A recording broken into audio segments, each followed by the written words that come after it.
Alors, les glaneurs rennais. Moi, je ne fais pas partie des glaneurs rennais, donc je suppose que je suis donc une gaspilleuse rennaise.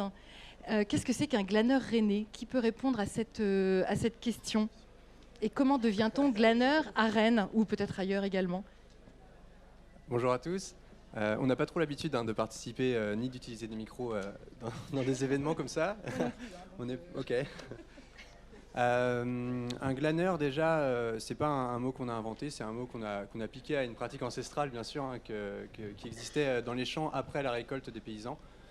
C'est une loi qui existe depuis l'époque de la féodalité. Et, Parlez bien proche du micro. Le micro sur le menton. Le micro sur le menton, mais avec ma barbe, ça va pas. Sur la barbe. Sur la barbe. C'est bien comme ça?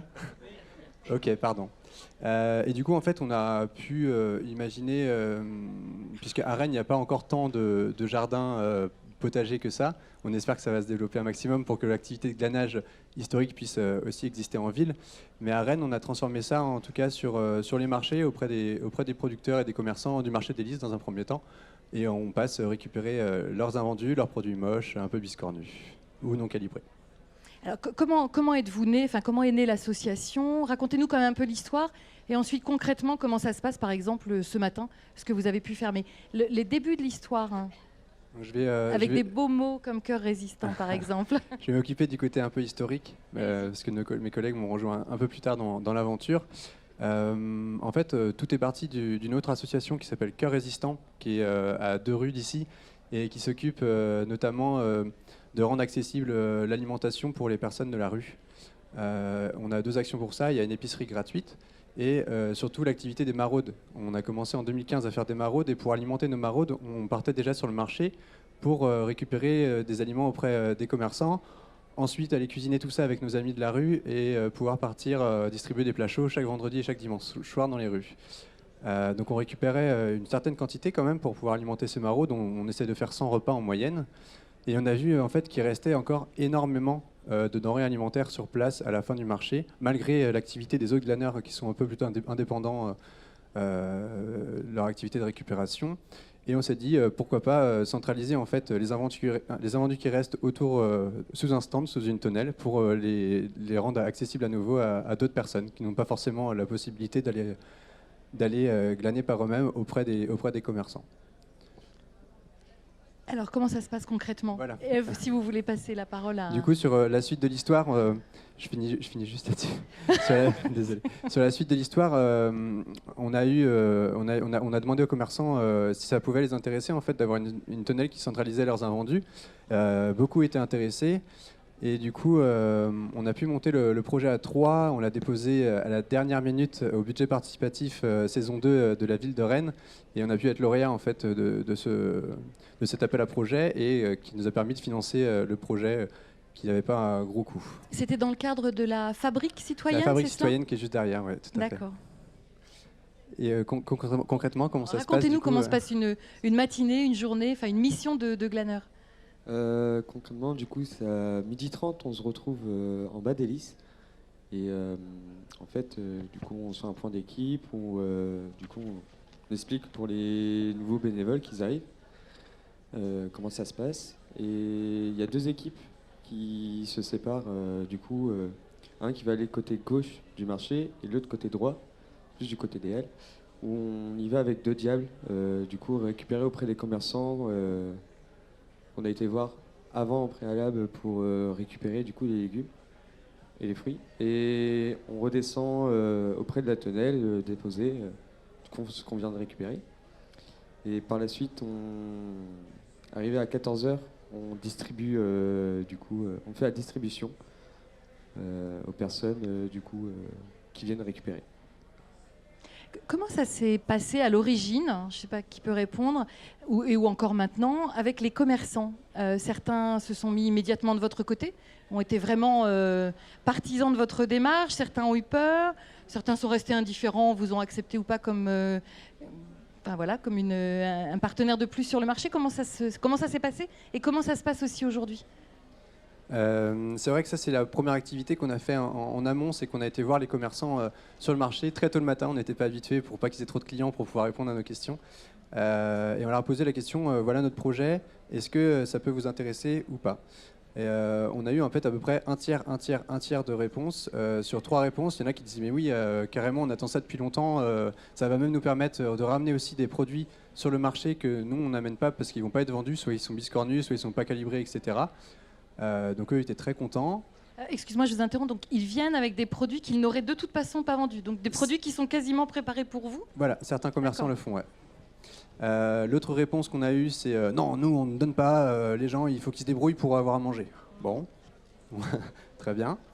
Et la troisième réponse qu'on a eue, c'est nous, on a déjà nos habitués qui passent récupérer auprès de nous et on préfère continuer à fonctionner avec eux. Pas de problème, super, tant que c'est pas gaspillé et que quelqu'un peut en bénéficier, on est dans la même démarche. D'accord. Alors, c'est important parce que vous venez de dire tant que ce n'est pas gaspillé. Dans nos conversations au cours de la semaine, vous avez été très, très attentif pour ma compréhension. Votre démarche, c'est d'abord une démarche anti-gaspillage, hein, avant même d'être de l'aide alimentaire. Alors, je ne suis pas en train de dire que ce n'est pas de l'aide alimentaire, mais c'est d'abord anti-gaspillage. Vous pouvez peut-être nous en dire un peu plus? Allez, Perrine. Oui. Oui, c'est plutôt de l'anti-gaspillage dans l'idée où c'est une démarche un peu aussi écologique. Et le social, c'est faire ensemble, que ce soit pas réservé à telle ou telle personne, mais que ce soit vraiment ensemble qu'on envisage de faire une action un peu réfléchie. Et c'est assez social aussi, c'est assez convivial. Enfin, l'asso, elle est vraiment aussi sur cette dimension-là. Au-delà de faire un truc anti-gaspi et de faire un truc du coup écologique, c'est très social, se rencontrer aussi, glaner ensemble. Enfin, il y a toute cette dimension-là. Et du coup, l'aide sociale vient qui veut. C'est plus ça, en fait, je pense, notre démarche, d'être assez ouvert. Que c'est pas en fonction des moyens qu'on peut aller chercher tel ou tel fruit ou légumes, etc. Et puis des fois, il y a des grands restes, énormément d'oranges. On est d'accord qu'on peut pas manger des oranges toute la semaine, matin, midi, soir. Du coup, faisons des confitures et puis ramenons-les et puis redonnons-les ensuite aux personnes qui viennent. Donc effectivement, on est vraiment plus sur de l'anti-gaspillage. Après, sur du caractère gratuit en fait, de notre action, on est également sur un aspect social dans tous les cas. Mais comme l'a dit Perrine, c'est vraiment l'idée de l'aspect social est plus transformé chez nous par le faire ensemble en fait. Sortir les personnes de l'isolement, chacun est capable d'aller chercher des légumes avec nous. Donc c'est vraiment ça l'idée, ouais, de faire ensemble. Ah oui, vous me disiez aussi au cours de nos entretiens que votre objectif, votre ambition, c'était aussi de changer le regard sur votre mission, sur ce que vous faites, et aussi de faire participer des personnes qui sont vulnérables ou en vulnérabilité. C'est-à-dire que vous allez les chercher par la main, comment vous pouvez les faire venir à vous? Justement, c'est pas aller les chercher par la main, en fait, c'est des gens qui viennent et qui vient qui veut. Du coup, les gens viennent et de par les questions, on s'intéresse aussi aux gens. C'est toute une convivialité qui fait que les gens vont venir nous aider, vont participer de la même manière. C'est pas nous qui venons les chercher, mais c'est enlever en fait la considération tu es pauvre ou j'ai plus les moyens, mais c'est plus tu viens au même titre que n'importe qui, viens faire avec nous. Et dépasser un peu ces côtés, d'être plus vulnérable, d'être plus tout ça, etc. Soyons vigilants ensemble. Et l'idée, c'est pas d'aider ou d'être aidant ou d'être aidé, mais c'est ensemble en fait, sans distinction. Merci. C'est Marc Olivier. Il est photographe, il ne faut pas avoir peur. C'est un photographe d'Ouest France. Et c'est vrai qu'il a tendance à s'approcher un peu. C'est pour faire des beaux portraits. Il va faire la même chose avec vous d'ailleurs. Est-ce que vous avez des questions? Je suis sûre que vous avez des questions. Madame. Alors, pour Perrine ou pour d'autres, ça veut dire que quand les personnes attendent sur le banc, la distribution se fait à partir de 14h. Ça veut dire qu'avant, quand vous partez faire votre collecte, vous dites à ces personnes, allez, on y va, qui vient avec moi? Parce que c'est difficile sinon d'aller vers vous, parce qu'il y a ce regard, un auto-regard, j'y vais pas, on va me reconnaître, on va pas me reconnaître. Est-ce que moi j'ai jamais vu faire que vous appeliez ces gens à dire allez on y va, qu'est-ce qui vient avec moi récupérer à droite ou à gauche, en fait, parce que vous partez vers midi et demi, vers 13h récupérer. Et pour moi, il faut faut inviter les gens à aller avec vous pour, voilà. Tu compléteras ma réponse. En fait, le but du jeu, de chacune des actions qu'on mène, quand on l'a mené avec Cœur Résistant, avec les glaneurs ou avec l'épicerie gratuite, notre action la plus récente, c'est que cette frontière en fait entre la personne qui vient récupérer et la personne qui est bénévole, enfin les deux équipes en fait, soit la plus fine possible. Et effectivement, c'est pas prendre par la main non plus, mais c'est une petite phrase d'encouragement pour venir nous rejoindre nos équipes. Et au lieu d'attendre une demi-heure ou une heure, des fois, comme c'est le cas, on préfère que les personnes viennent faire avec nous. Même dans la démarche, c'est beaucoup plus supportable en fait, plutôt que d'avoir la main dans ce sens-là, d'avoir la main aussi dans ce sens-là et dans ce sens-là. Vous avez envie d'aller glaner? Attendez, je vais vous donner le micro. Merci. Ça m'est arrivé d'attendre quand j'ai découvert que vous existiez, et puis soit par peur du regard des autres, en me disant oh, j'ai pas ma place, mais en même temps je l'ai, très certainement. Je suis partie, peut-être je l'ai fait une fois, deux fois, et jamais je suis allée jusqu'au bout de ma démarche. Mais j'ignorais que je pouvais aller glaner avec vous. Je pensais que ça vous était réservé. C'est pour ça que je vous dis, est-ce que vous n'y dites pas une petite parole? Je sais que c'est pas votre rôle de prendre la main, mais c'est une façon, c'est pas la même démarche d'aller avec vous glaner que d'attendre et de recevoir. Du coup, je trouve ça très intéressant que l'objectif premier, ça soit la réduction, enfin le fait de diminuer les déchets et le fait de ne pas gaspiller. Parce qu'à ce moment-là, c'est à la portée de tout le monde de ne pas gaspiller et de participer à l'action. Ça ne met pas la différence sur on fait ça socialement pour les plus démunis. Et je trouve que de ce point de vue-là, c'est très intéressant. C'est vraiment le fondement de votre action? C'est sur cette partie-là? Vous vouliez compléter, non? Effectivement, pour répondre un petit peu, du coup, c'est exactement ça. Et l'idée, c'est que chacun puisse également être acteur de cette réduction du gaspillage. Nous, on propose un dispositif qu'on espère très facile à rejoindre. Désolé, madame, si on n'avait pas eu cette petite phrase-là ce jour-là. Des fois, le samedi, c'est le lendemain du vendredi et on est un peu fatigué, mais... Oui, bien sûr. Non, pas de problème, bien sûr. On pourra en échanger la prochaine fois que vous passerez. Et c'est ça, l'idée, c'est de pouvoir que chacun puisse être en capacité de pouvoir réduire le gaspillage alimentaire, et ensemble, pas que à la maison. Voilà. D'autres questions, madame? Une question pratique, vous êtes là 4, vous êtes 4 ici. Là, je pense qu'il y a 52 samedis et vendredis. Comment vous organisez pour être présent tout le temps? Et est-ce que vous ouvrez votre association pour des personnes qui voudraient devenir bénévoles? Voilà. Je vais prendre le cas d'aujourd'hui. On a eu plusieurs personnes qui sont venues pour devenir bénévoles. Une personne qui n'était jamais venue et qui se sont inscrites dans le dispositif de bénévoles, qui sont venus glaner sur le marché avec nous. Après, sur les 52 samedis de l'année, nous, on est présents assez souvent. On essaye un petit peu de tourner aussi entre nous, parce que certains d'entre nous travaillent. L'exemple de Camille, par exemple, qui n'est pas là aujourd'hui. Moi aussi, parfois, je travaille le samedi. Mais il y a toujours un nombre de bénévoles suffisant, en fait, le samedi. Mais vous ne refusez pas les bonnes volontés. Allez-y, Perrine. Non, c'est une asso qui se veut assez ouverte, vient qui veut, et quand chacun est disponible aussi. Et pour rebondir sur ce que vous disiez, madame, c'est aussi des gens, parfois, il y a des gens qui viennent depuis 2 mois, et puis un jour, en fait, ils demandent, ou on va plus vers eux aussi. C'est très informel, il y a quelque chose d'assez informel dans l'approche de l'association. Un jour, on se questionne, on vient, vous savez pas, ou des gens curieux qui viennent voir la tente, et du coup, mais qu'est-ce que vous êtes en train de faire? Venez. Et puis, en fait, ça se fait très, très naturellement. Et du coup, ouvert à qui veut, quand il veut. C'est ça, c'est qu'il y a une énorme flexibilité. qui est assez dangereuse pour nous également, c'est qu'on ne demande pas de système d'inscription. Ça pourrait être plus simple pour nous aussi, qu'on sache que samedi prochain, il y a 10 personnes qui sont là, donc pour les équipes, c'est cool. Mais par contre, ça peut fermer la porte aux autres. Du coup, parfois, on se retrouve à 3 et on dit, bon, comment on va faire? Donc là, on fait soit le tour des premières personnes qui sont à attendre, ou même le tour des terrasses environnantes.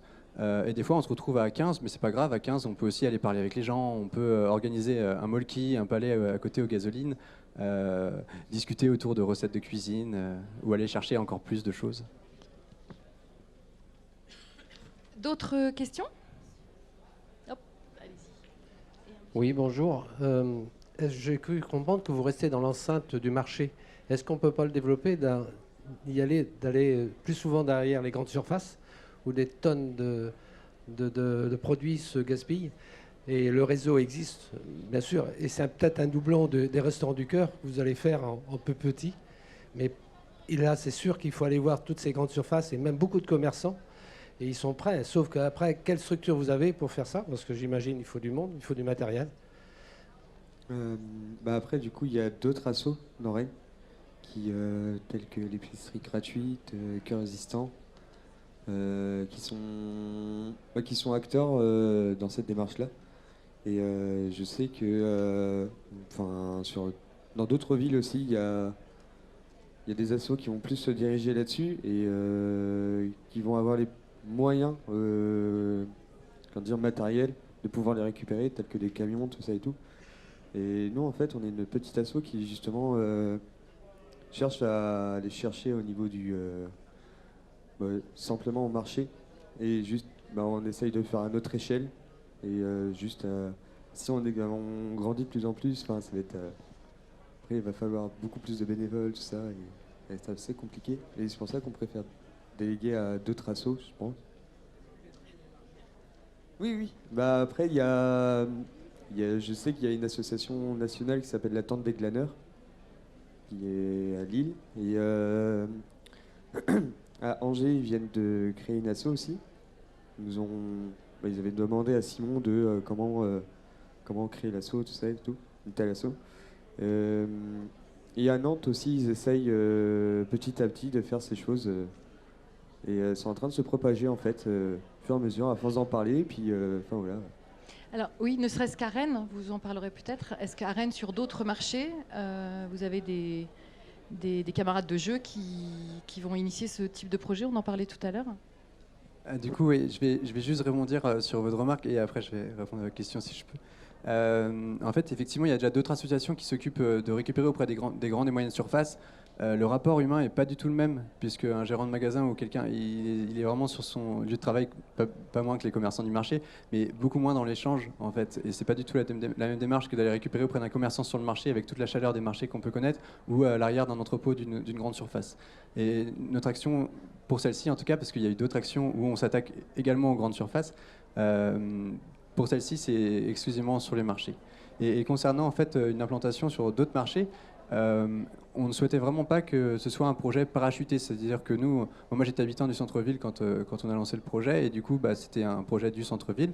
On l'a déposé d'ailleurs comme ça au budget participatif de la ville, et on ne veut pas parachuter en fait le système qui existe sur le marché des Lys sur un autre marché comme celui de Sainte-Thérèse, celui du Blône ou d'autres encore. L'idée, ce serait vraiment que, peut-être qu'on n'a pas été assez bon sur l'information, mais ce serait qu'il puisse y avoir des acteurs des quartiers qui nous sollicitent, s'ils le souhaitent, pour monter une démarche similaire. Et nous, on serait vraiment dans une démarche d'accompagnement, comment monter un tel projet, quels sont les écueils à éviter, et puis s'ils le souhaitent, récupérer la marque, c'est pas du tout ça, l'image et le logo, puisqu'on est déjà assez identifié par les commerçants. Oui, vous pourriez être associé, enfin tout le monde pourrait être sous la même ombrelle. Vous parliez des écueils à éviter. Quels sont les écueils à éviter quand on se lance dans une telle mission? Il y a tout de monter une association de glanage comme les Glaneurs NF, il faut prendre en compte qu'on n'est pas les seuls à glaner sur le marché. Il y a des personnes qui glanent de façon autonome, et un écueil qu'on a fait au départ, c'est qu'on n'a pas dialogué avec eux, et donc il y avait une sorte de concurrence en fait, mais qui pouvait amener de la tension. Mais en fait, c'est vraiment un écueil principal à éviter. C'est vraiment. Et vous ne les aviez pas identifiés, pourtant vous connaissiez déjà bien le marché. Vous n'aviez pas identifié ces personnes, vous ne les aviez pas croisées. Alors on les a croisés puisque déjà même dans notre première démarche de glaner pour alimenter l'activité de maraude de notre association Cœur Résistant, on les croisait, on leur expliquait le projet et du coup ça atténuait tout de suite les tensions. Mais c'est vrai qu'on touche aux questions alimentaires qui sont de seconde première nécessité et du coup des tensions peuvent naître par rapport à ça. On nous a dit depuis que vous êtes là, il y a vraiment beaucoup moins, etc. C'est vrai que ce travail-là, on ne l'avait pas fait en amont pour le coup. On avait été voir les commerçants, mais pas déjà les autres glaneurs sur le marché, qui sont beaucoup plus difficiles à identifier aussi. Et du coup, on a dû adapter en fait notre activité ensuite. C'est-à-dire que c'est vrai que les premières activités de glanage qu'on a fait sur le marché, c'est dès qu'on voyait une cagette, on la prenait, on dit ouais, ça va être trop bien. Il y avait plein de trucs. Mais en fait, il y avait déjà des gens qui comptaient sur ces cagettes-là. Donc après, on est passé juste avec les commerçants, et c'est les commerçants qui nous remettent en main propre les denrées et qui préfèrent aussi fonctionner avec nous. Et comme j'ai expliqué tout à l'heure, ça leur permet également de ramener un gisement sur le marché qui n'aurait pas lieu d'être si on n'était pas là. Donc c'est pour partager davantage. Mais en fait, on ne va pas voir tous les commerçants parce que, comme le disait Simon, il y a certains commerçants qui ont leurs habitués. Et donc le but, c'est pas donc de... Vous ne brisez pas cette chaîne. Voilà, on ne veut pas briser la chaîne du glanage. Et en fait, il y a certains commerçants, on a identifié certains commerçants qui nous donnent à nous. Et comme on ne va pas voir tout le monde, les autres commerçants qu'on ne va pas voir, souvent donnent aux personnes qui glanent de façon autonome. Merci. Y a-t-il d'autres questions ? Il y avait un monsieur, je crois, aussi au fond de la salle. Madame et Madame Envers, on reviendra à vous.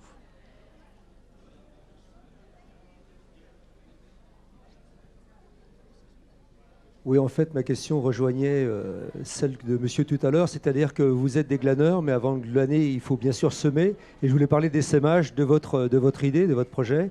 Donc, vous avez répondu. La question que je souhaitais vous poser, c'était concernant alors, vraiment les irrécupérables parmi ce que vous avez récupéré.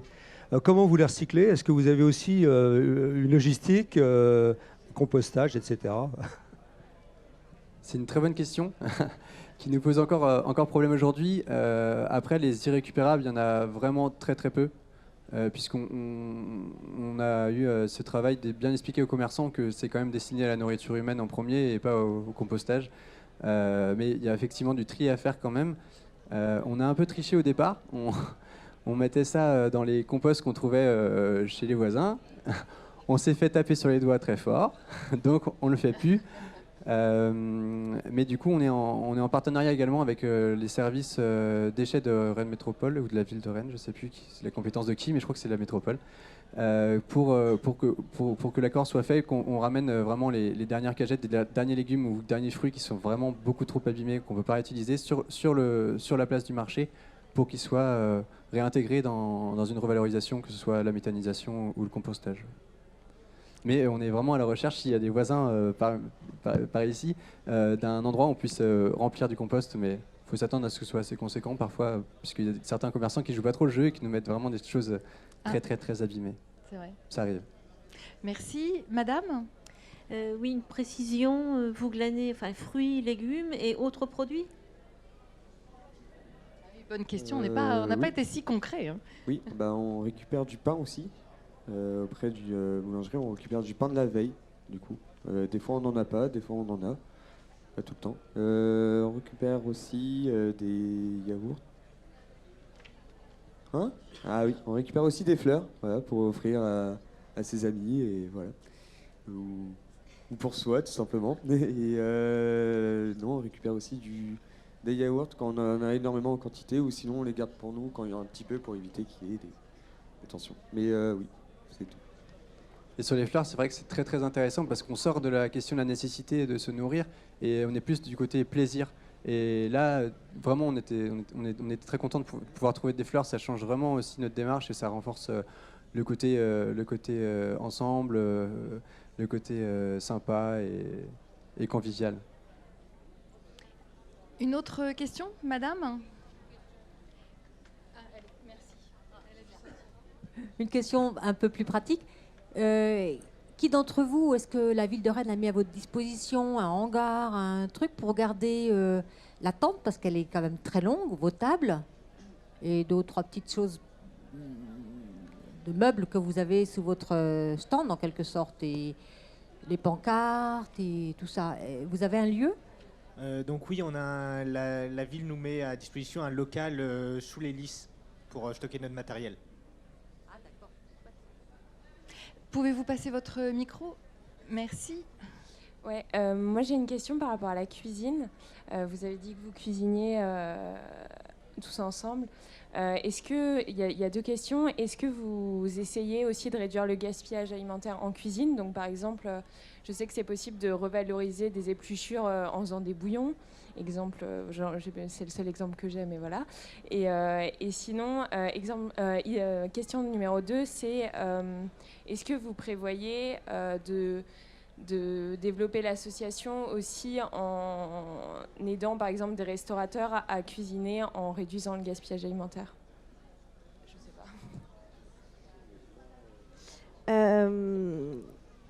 C'est très intéressant comme question. On est plutôt ouvert à toute proposition. Et du coup, si c'est des questions qui sont intéressantes, etc., auxquelles on peut penser aussi. Après, ça demande aussi du temps, ça demande de créer aussi un certain nombre de réseaux, de contacts, etc. Du coup, on est hyper ouvert à toute possibilité de mise en place autour de ça. Après, pour nuancer, du coup, au Glaneur Rennais, on ne cuisine pas.